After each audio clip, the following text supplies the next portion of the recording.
Good morning, sir. Good morning, classmates. I am Rodeline Ulay, and I will be discussing the International Financial Institution and Investment Fund. First, ano nga ba ang International Financial Institution? An international financial institution, or the IFI, is a financial institution that has been established or chartered by more than one country and hence is subjected to international law. Its owner or shareholders are generally national governments.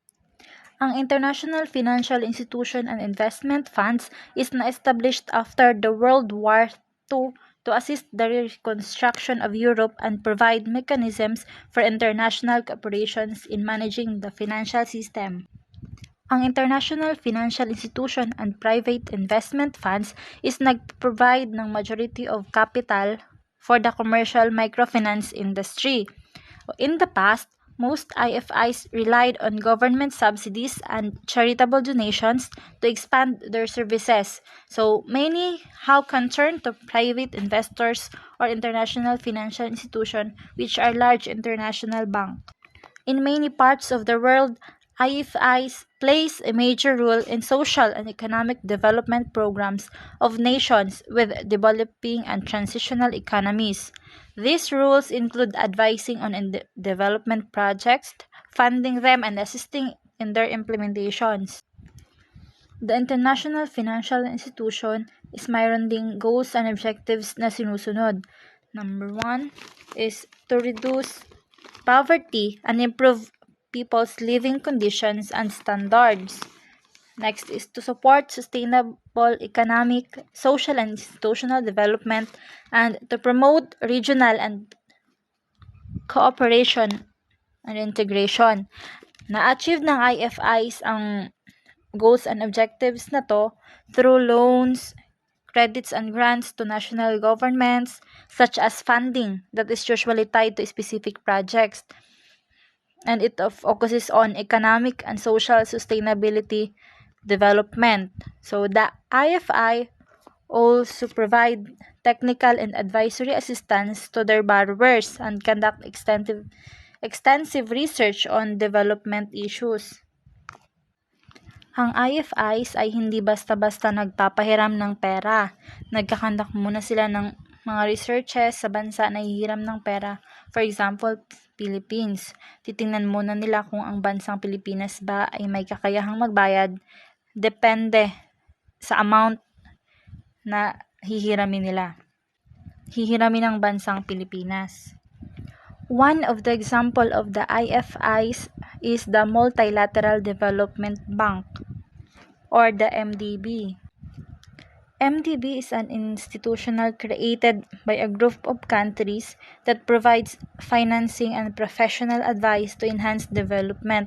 So an MDB has many members, including developed donor countries and the developing borrower countries.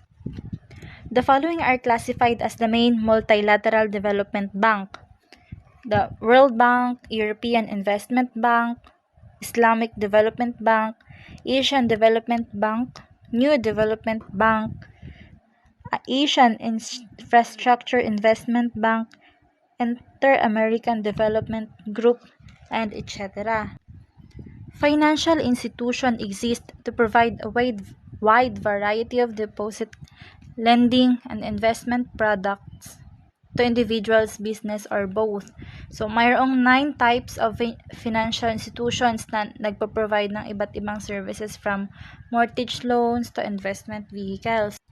Meron tayong central banks. So, the central banks are one of the financial institutions that are responsible in managing all other banks.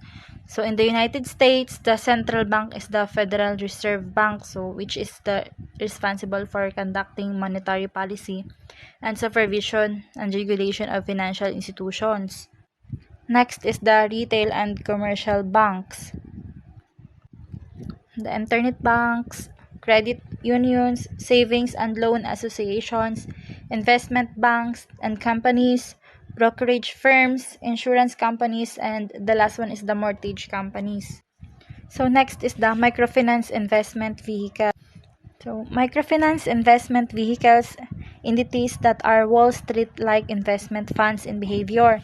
but orient investments towards microfinance and other social investments. So these investment funds have played an increasingly important and now dominant role in the supply of microfinance capital, bringing more than $8.5 billion into microfinance worldwide. So ProFund Incorporated in 1995 was the very first investment fund to prove that microfinance equity investments could generate healthy return. So makikita sa Venn diagram na kulay green kung saan nanggagaling yung mga investment vehicles.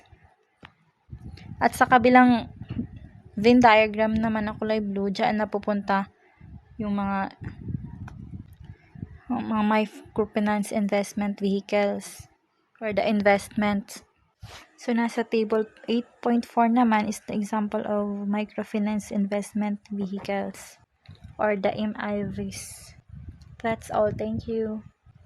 So, the next topic will be discussed by Andrea Kalubakib.